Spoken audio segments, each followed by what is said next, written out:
Hey guys, folks over at skybin.trade on Amazon just recently sent me this Olight Warrior X Pro to take a look at and give my thoughts on it. Basically, this is an upgraded version of the Warrior X. It's got further throw, it's got more lumens, better run times. I'll show you kind of some of the specs here. You can pause that and read that if you'd like, but figure we'll do a little unboxing here and see what all comes in it, and we'll go from there. So it's got this little pull tab. Gotta lift that up. It kind of gives some instructions on there. So move that out of the way. So this is the light itself, and it comes in a holster or sheath. And we'll go over everything once we get everything out here. Looks like the charging cable is in this one.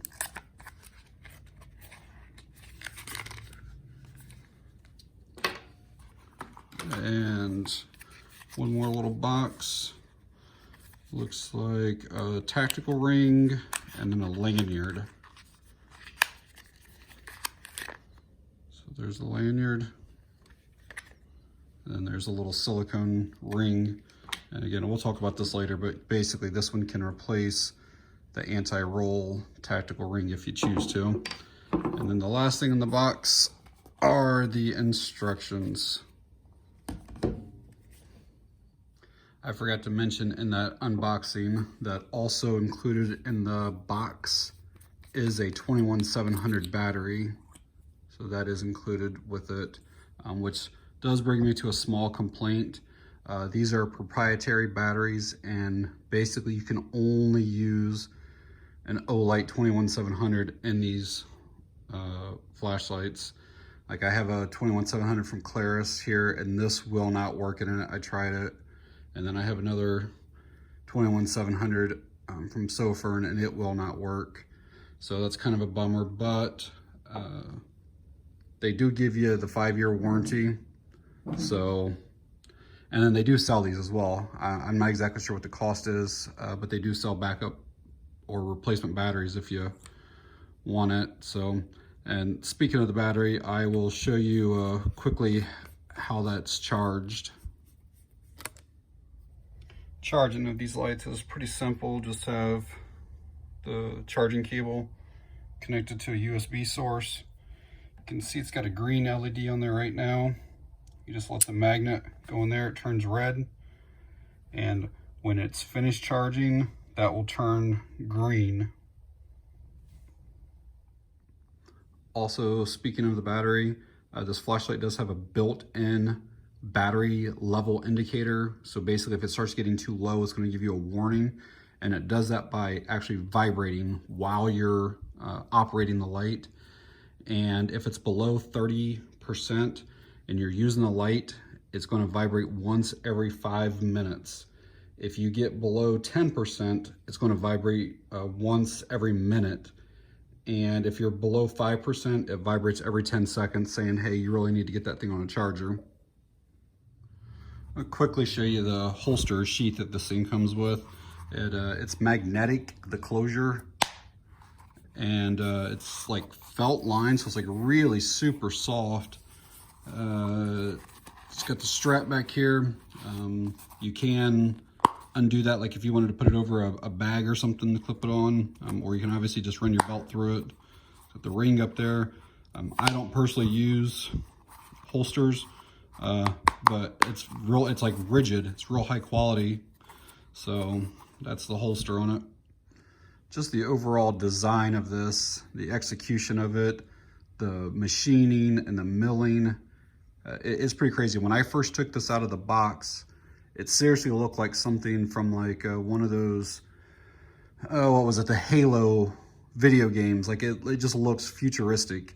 The milling through here for your grip is pretty aggressive. The heat sink up here is super deep, and there's a lot of them. It's got a really deep, smooth reflector, which allows for a really long throw. The tactile ring, just everything just goes really well together with this light. Really impressed with it. They've redesigned this tail switch and magnet area, and it has these little raised up areas now. And people, I guess, kind of complained before. I never had an issue, but they said that when the button was so flush that it was hard if you had gloves on to get it to go down inside, you know, like, so if you're going down into that, it was kind of difficult. And now it kind of gets your hand up a little bit higher, supposedly, and it allows you room to get that down in there then. Again, I didn't have an issue. And I guess that they've also improved the magnetism of these switches back here. So in order to switch from this aluminum anti-roll tactical ring to the silicone one, you just remove the rear tail switch, and then there's a little O-ring. So just get something, hook on that, put it somewhere where it's not going to get that grease on there. And then you do have to remove the clip. It'll slide off of there, and then you can twist this off as well, but both things have to come off. So word of advice on that, this thing, I'm glad it wasn't actually on camera, this thing almost just hit me in my eye, hit me in the face so this was like basically just pressed down on here, but there's a ton of force on it, and it was basically holding this on, and when I went to slide this off, the spring just immediately just came right off of it. So be careful of that if you are changing yours out. So the silicone one basically just goes over the top here and then just presses down in place. And then we get obviously put your battery in. And then now you have like a much softer, it's like a cigar style, they call that, but I'll probably leave the other one on there. I like the looks of the other one better. The operation of the light is pretty simple. The original Warrior X did have a strobe mode, but they've deleted it on the Warrior X Pro. So basically you have a low and a high. Your low is your 300 lumens, which runs for 8 hours. And then the high is the 2250. In fact, it's so simple that I've read through the instructions and it doesn't actually even tell you how to use the light. It shows like what came with it. It shows the battery installation. It shows the charging procedure, and it shows that tactical ring installation, and that is it. Everything else on the back is like foreign languages and stuff. So they must assume that people either already know how to do it or can figure it out, because there's nothing on it or on the box that tells you how to do it. But basically, this is your switch here. It's one switch, and if you like halfway press it, it's 300 lumens. And then if you continue to press it the rest of the way, it goes up to that 2,250 lumens. And that is like burning already on my hand. So you can do momentary or constant. So if I want to have constant on of the low, I just kind of soft press and then I release. And now it's 300 lumens. And then from here, I could still go to the higher one if I want, and then it will shut off when I release it. But if I want the full amount to stay on, I just press in hard and let go. So overall, that's pretty simple. So you can half for low, continue to press harder for high. That's all there is to it. All right, guys, outside here with this Olight Warrior X Pro, we'll do a quick demonstration of what this beam looks like and how it can light up the stuff around us here. So, fairly tight beam on it. The spill is probably only, I don't know, like 30, 40 yards wide here.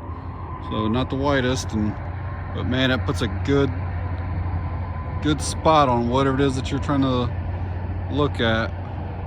So yeah, this beam throws a really good distance. I mean, it's like a searchlight. Very impressive. You know, when they designed the original Warrior X, they had weapons mounting in mind, and even though they went with a larger battery and stuff, they still tried to keep the body diameter really about the same so that you can still use your flashlight mount on your AR or shotgun or whatever it is. I wanted to clear something up in case anybody is following my video and instructions If you want to use that tactical ring, when I showed sliding it on, you still have to put the O-ring back on before you put your tail cap on there, so that allows for your waterproofness. I did not show the O-ring going back on there, but you do have to put it on there. Just overall, man, the fit and finish of this thing is awesome. It is a fantastic flashlight. They are kind of pricey. They're over $100. You know, I do not see this being an EDC light. It doesn't have low modes, like low enough. And I honestly, I know it says like duty in the description. I'm not even sure. I'm not in law enforcement, but I don't think that, I think you almost want a strobe mode in law enforcement. And then I also think that it needs to have a lower mode in case you need to read something or to write something. I really see this being used for hunting. I think if you are a coyote hunter, if you do hog hunting, anything like that, this thing will throw well over 650 yards. So it is incredible. The performance of it is outstanding. I think if you do like a search and rescue, any of that type of stuff, I think the light would be great for something like that. But yeah, just overall, I'm super impressed with this light, and I want to thank skybend.trade one more time for sending this out to me. And I will leave a link in the description for their Amazon store if you would like to purchase this. All right, guys, that's it on this one. Thanks for watching. I appreciate it.